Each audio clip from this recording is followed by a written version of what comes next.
আজকের গল্প অবহেলায়। দিনটা ক্রমশ শেষ হয়ে আসছিল। পাড়াটা কেমন থমথমে।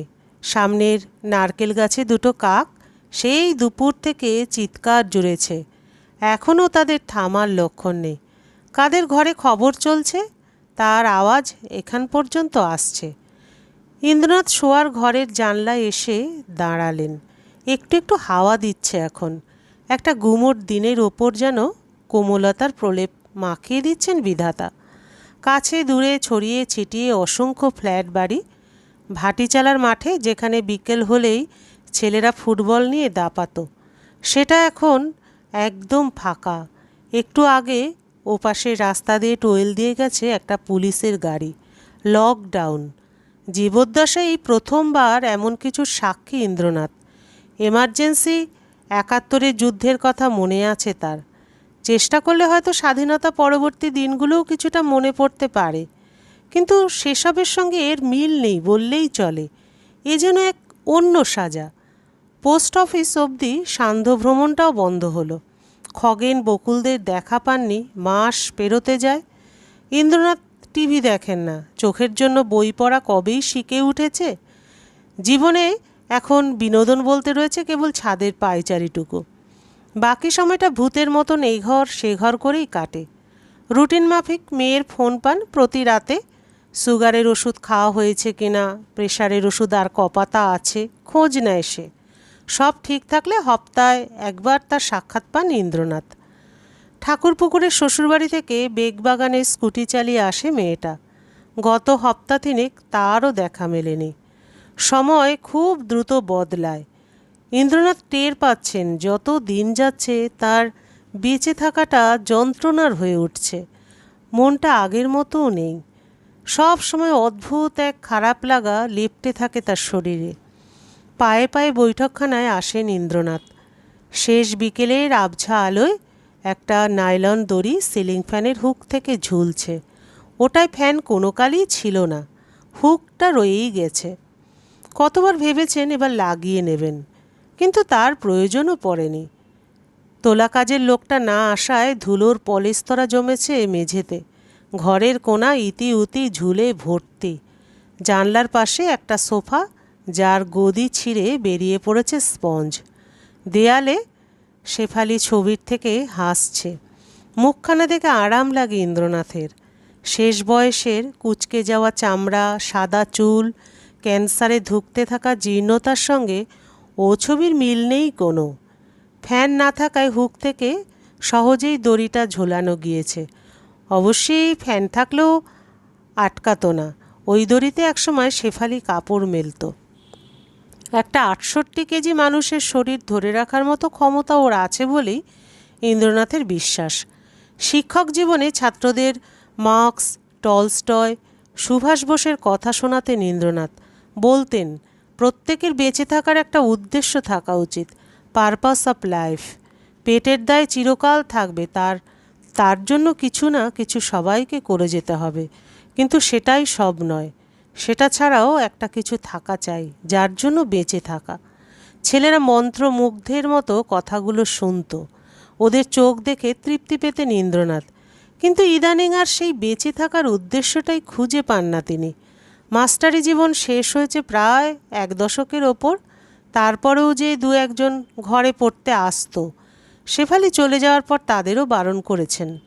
মেয়ে কতদিন বলেছে ছাদের টবগুলোতে গাছ লাগাতে, তাতে সময় কাটে। উৎসাহ পাননি ইন্দ্রনাথ। সব মিলিয়েই তাই সিদ্ধান্তটা নিয়েছেন গতকাল। শেফালি নেই, মেয়ের গোছানো সংসার, তিনি ঝাড়া হাত পা। বেশ কিছুদিন ধরেই মনে হচ্ছিল ধরাধামে তার উদ্দেশ্য ফুরিয়েছে। কিন্তু মরব বললেই কি মরা যায় অতই সহজ? তাহলে খেলা কখন চুকে যেত সেই দুপুরেই।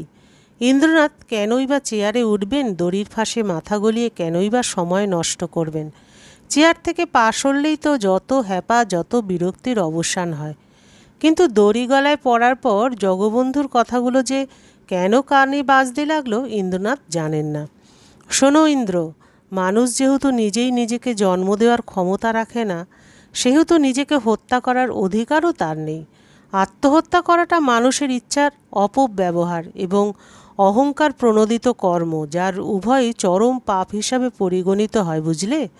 জগবন্ধু ছিলেন ইন্দ্রনাথের সহকর্মী। প্রায় 18 বছর দুজনে একসঙ্গে একই স্কুলে মাস্টারি করেছেন। স্কুলের এক কেরানি কোনো এক কারণে একবার আত্মহত্যা করে। স্কুল দুদিন বন্ধ ছিল। সে সময় ইন্দ্রনাথকে কথাটা বলেছিল জগবন্ধু। আজ দড়িতে মাথা গলিয়ে সেইটে মনে পড়ল ইন্দ্রনাথের। ইন্দ্রনাথ জানেন না ওই কেরানির বাঁচার উদ্দেশ্য শেষ হয়েছিল কিনা। উদ্দেশ্যহীনভাবে বাঁচার চেয়ে আত্মহত্যা কি ভালো নয়? এই প্রশ্নটা সেদিনকে জগবন্ধুকে করা হয়নি। এখন মনে হচ্ছে করা গেলে বেশ ভালোই হতো, কিন্তু করার আর উপায় নেই। জগবন্ধু পৃথিবীর মায়া কাটিয়েছে বছর 3 হলো। তবে 7-5 না ভেবে ঝুলে পড়াই এখন ঠিক মনে হলো ইন্দ্রনাথের। মেয়েটা একটু কষ্ট পেলেও পেতে পারে, কিন্তু আজকাল বাপের প্রতি তার টান যে তেমন নেই ইন্দ্রনাথ বেশ টের পান। দিনে একবার ফোন না করলে খারাপ দেখায়, তাই করে। ইন্দ্রনাথ পুরো দড়িটা গলা অবধি গলিয়ে নেন। সামনের দেওয়াল ঘড়িতে চোখ পড়ে 2:12 হচ্ছে, আর একটু পরেই বাড়িটা ভূতের বাড়ি হয়ে যাবে। দুটো কাক সামনে চেঁচিয়ে যাচ্ছে বাইরে। দেয়াল থেকে শেফালি সোজাসুজি তার দিকেই তাকিয়ে। টিং টং, হঠাৎ কলিং বেলের আওয়াজ। ইন্দ্রনাথ অপ্রস্তুত হয়ে পান। এই সময় আবার কে? তড়িঘড়ি চেয়ার ছেড়ে নামেন। দরজা খুলে অবশ্য অবাক হননি তিনি। বিষ্টু দাঁড়িয়ে, হাতে টিফিন ক্যারিয়ার। একটু আগেই আসে রোজ, আজ দেরি করল। ইন্দ্রনাথ ভুলেই গিয়েছিলেন সেলুনের পাশের গমকলে কাজ করে বিষ্টু। থাকে ওর পেছনে, পুরুলিয়ায় বাড়ি। যেদিন থেকে তার তোলা কাজের লোকটা আসে না, বিষ্টুই ভরসা। দুবেলা ভাতে ভাত যা ফোটায় নিজের জন্য ইন্দ্রনাথকেও দিয়ে যায়। বাজারের টাকা দেন ইন্দ্রনাথ, রান্নার টাকা ও নেয় না। বিষ্টু যখন এ পাড়ায় প্রথম এলো তখন তো 5 বছর চাকরি বাকি ইন্দ্রনাথের। সেলুনে একদিন কাগজ পড়ার সময় খবর পেয়েছিলেন ভয়ানক জ্বরে পড়েছে ছেলেটা। গমকলের মালিক তখন বাইরে কোথায় যেন। ইন্দ্রনাথ তড়িঘড়ি ডাক্তার বদ্যির ব্যবস্থা করেন। সেরে উঠেছিল। সেই থেকে ভারী ন্যাওটা ইন্দ্রনাথের। জেঠু, আজ পোনার ঝোল পাতলা করে করেছি। টিফিন ক্যারিয়ারটা এগিয়ে দেয় বিষ্টু। ইন্দ্রনাথ মলিন হাসেন, তারপর টিফিন ক্যারিয়ারটা নিয়ে ভিতরে ঢুকে পড়েন। সেই টিফিন ক্যারিয়ার বিকেল অবধি তেমনই পড়ে আছে রান্নাঘরে, খোলেন উনি। সারাদিন খিদে তেষ্টা কিছুই অনুভূতি হচ্ছে না ইন্দ্রনাথের। দড়িটা এখনও তেমনই ঝুলছে। বিষ্টু চলে যাওয়ার পরে আর একবার চেষ্টা করেছিলেন, কিন্তু হচ্ছে না। মরাটা বড্ড কঠিন কাজ। ক্রমশ শেষ হয়ে আসছে বিকেল।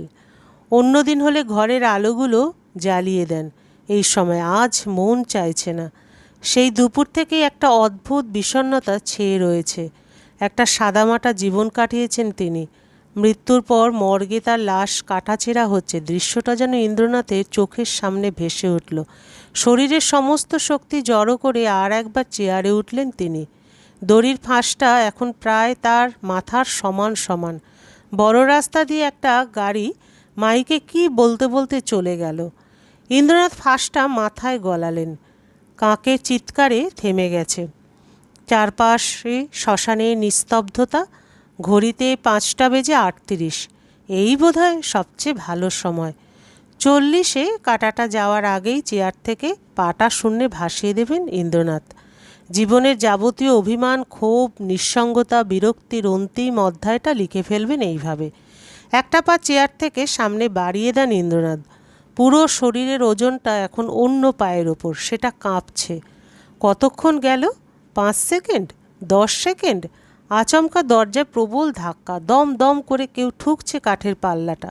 ঠুকেই চলেছে, থামার কোনো লক্ষণ নেই। ইন্দ্রনাথ দরজা খুলে দেখলেন প্রতিবেশী খগেন মিত্তিরের 8 বছরের নাতিটা দাঁড়িয়ে। ওর নাম জানেন না তিনি, তবে মাঝে মধ্যে দেখেছেন বাড়ির সামনে ঘোরাঘুরি করতে।